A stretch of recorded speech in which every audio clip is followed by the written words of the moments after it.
Hola, ¿cómo están? Bienvenidos a una entrevista más con el Pit Stop de María. Hoy estoy muy emocionada porque tenemos a una invitada especial, pero como sucedió la semana pasada, vamos a cambiar a inglés. So, Steph Turner, how are you? Hola, ¿qué tal? I'm good, thanks. How are you? I'm fine, thank you. So you know Spanish. Un How do poquito. I'm not very good, but I can say some random words. That's good. That's great. You sound almost native. Oh, okay. Okay, so Steph, you are part of the marketing team in Formula E. Yes, I am indeed. I am indeed. And before we start, actually, I should say thank you very much for having me on. It's lovely to be asked. So, yeah. Oh no, thank you for being here. It's an absolute pleasure. Perhaps you saw the reels I made where I placed this amazing part of the motorsport community, women in motorsport. Yeah. You were there. You, I'm a fan of you. Oh, thank you so much. Honestly, I was surprised to see that, but it was really sweet, so I loved it. I'm glad you loved it. You are also part of a podcast. Can you tell us a little bit about what you do here during my diversity? Yeah, so the podcast, as you said, is called Driven by Diversity.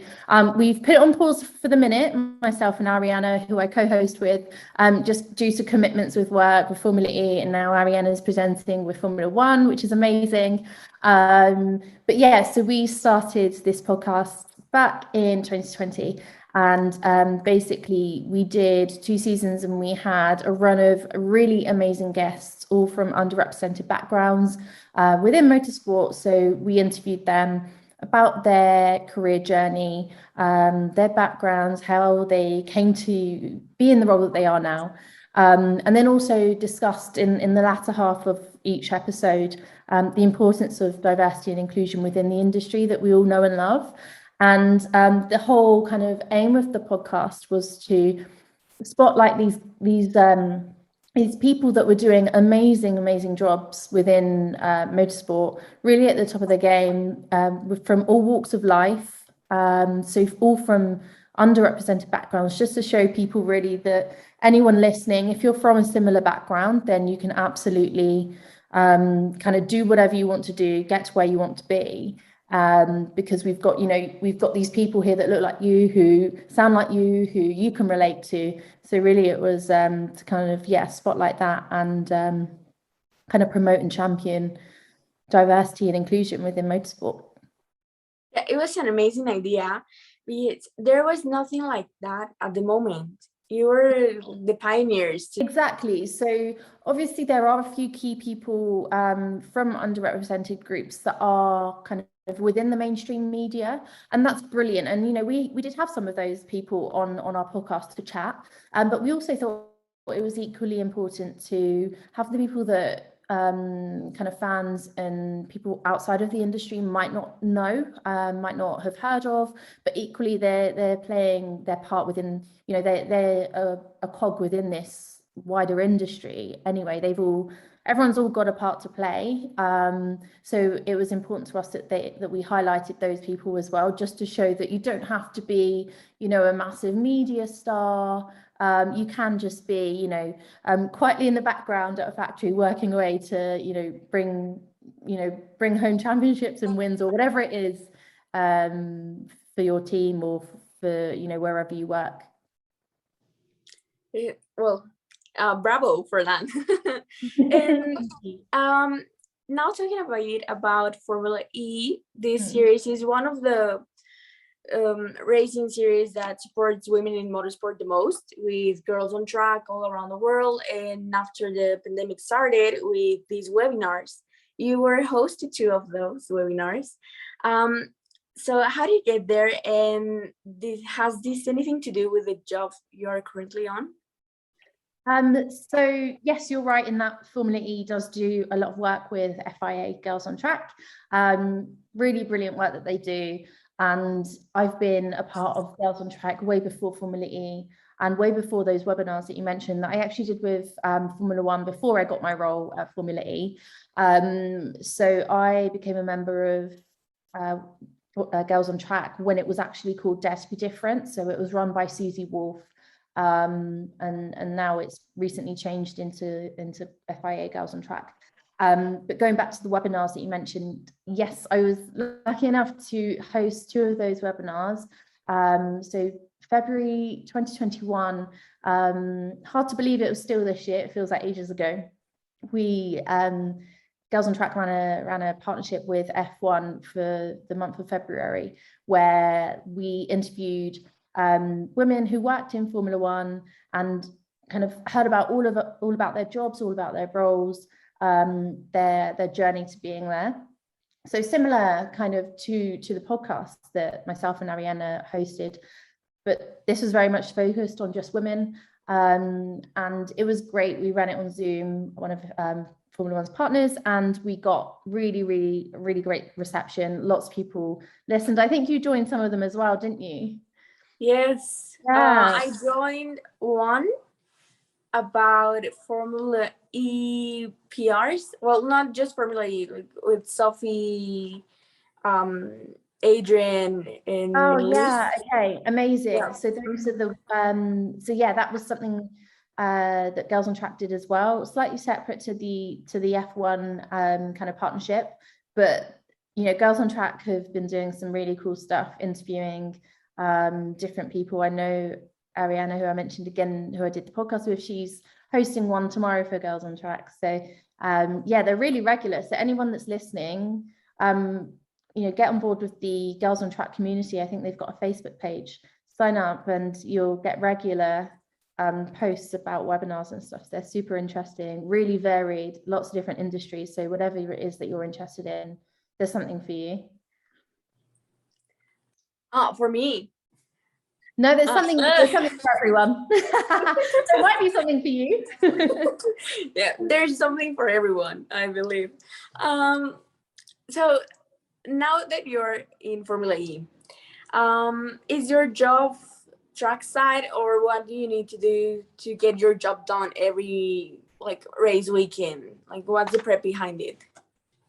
Yeah, so I actually sit on the marketing team on the race side. So it is trackside, and when season 8 begins, I'll be going to pretty much every race, which is really exciting. I joined the team and Formula E towards the latter end of season 7. So I was lucky enough to go to London and the Berlin E-Prix, and then, as I say, when season 8 starts, then I'll be going to most of them.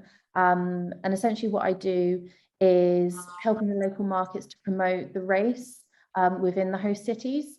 So whether that's working with promoters or kind of putting our own paid media plans together, really making sure that the host city that we're racing in knows and is aware of this race that's going to be happening, so that they essentially go and buy tickets or tune in to watch the race live. So yeah, that's what I do. And yeah, really excited actually for the season to get underway. Yeah, it's on January, I believe, right? Yeah, end of January is our first race in Diriyah in Saudi Arabia. That's great. If you come to Mexico, hopefully. And yes, if you I want, am actually. Yeah, really? Yeah. That's great news. If you want a tour guide, I'm available. And have you ever tried how are these called? Like grasshoppers?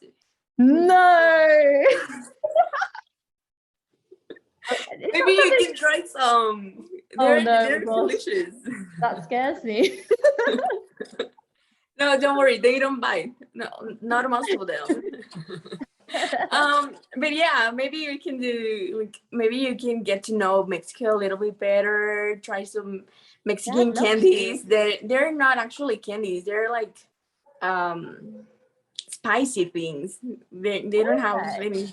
Yeah, but they're great. They're great. I'm sure you'll enjoy it. So can we say sports marketing, motorsports marketing was your dream job, or like now is it a dream of a job? Yeah, being honest, growing up, I didn't really know what I wanted to do. Going through school, I had so many different ideas of jobs that I wanted to do. At one point, I wanted to be a teacher, I wanted to be a doctor, I wanted to be a journalist. And when I wanted to be a journalist, that was really when I thought, wow, I could be a motorsport journalist. But it didn't really go any further than that, to be honest. And even throughout uni, I didn't really know what I wanted to do. I kind of thought I wanted to just be a businesswoman. I just wanted to work in an office, as weird as that sounds.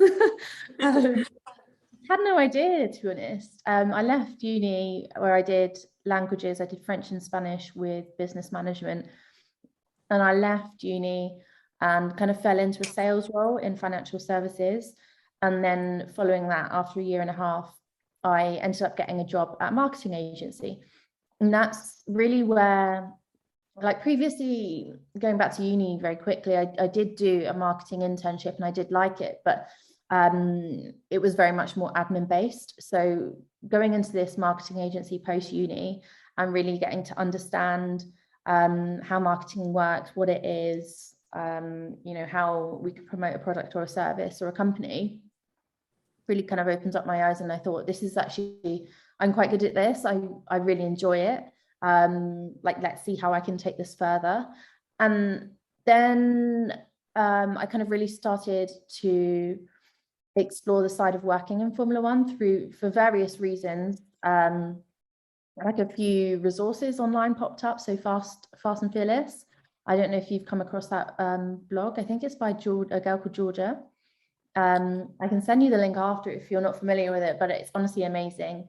She's interviewed a lot of different girls and women in the industry, and I stumbled upon a blog, and it was Alex Thompson's blog, her entry.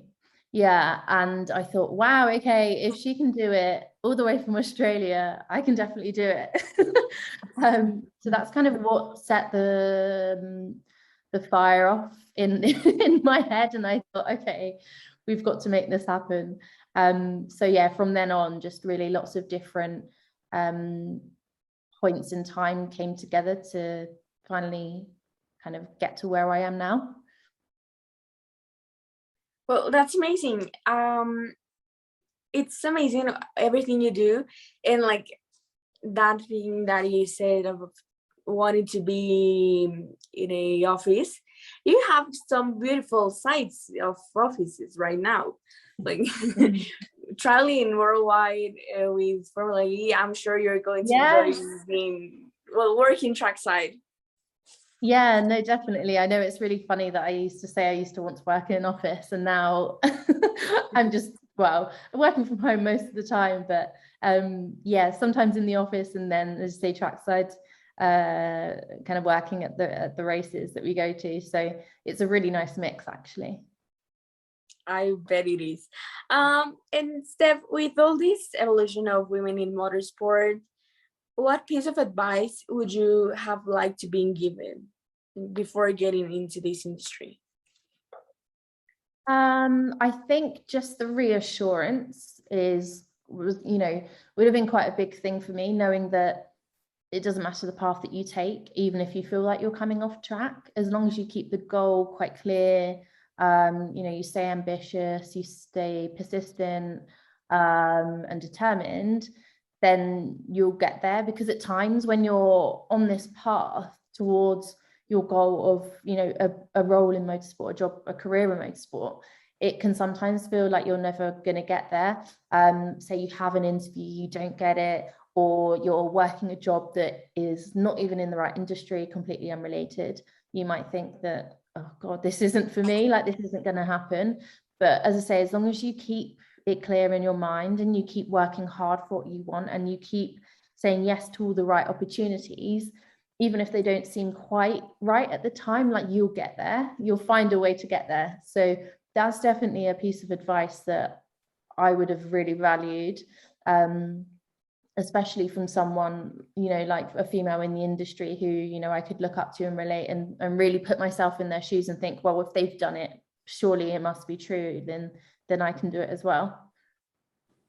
Well, thank you so much, Steph, for your time. It has been an absolute pleasure to have you here. I hope you enjoy this brief interview. So before you go, do you think you can smile for the camera so we can take a picture, like a big picture? Let's do it. And thank you so much for having me. Love speaking to you. Okay, no, it was amazing to speak to you, and hopefully when you come to Mexico we can turn this virtual selfie to a real one. Yes, absolutely, definitely. Let's keep in touch, and you never know, if I come to Mexico, I might be asking you to show me where to find the nearest grasshoppers to eat. Whenever you want, and whenever you want to come to Mexico, I'm here. Can you tell us where can we find you, or how can we find you on social media so everyone gets to know you and your amazing work? Yeah, of course. So you'll find me on Instagram, and my handle is at StephJTurner_. Okay, great, Steph. So thank you so much. Thank you.